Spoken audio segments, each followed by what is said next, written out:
တိုင်းတပိုးတွေလေမုန်တိုင်းများငိမ့်စေသူယေရှုခရစ်တော်ရောက်ခတ်တဲ့ကိုတဆွမ်းသူကပါလူသားတိုင်းတွေကဲတင်ခြင်းပေးသူချီးမွမ်းကုန်တခင်ကျေးဇူးများပြည့်ရှမ်း၏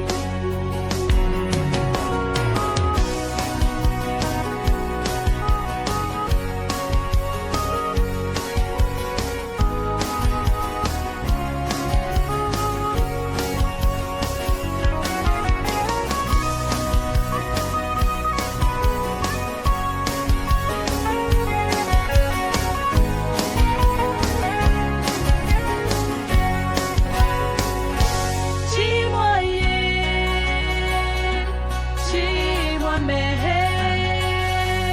ထာဝရဘုရားတည်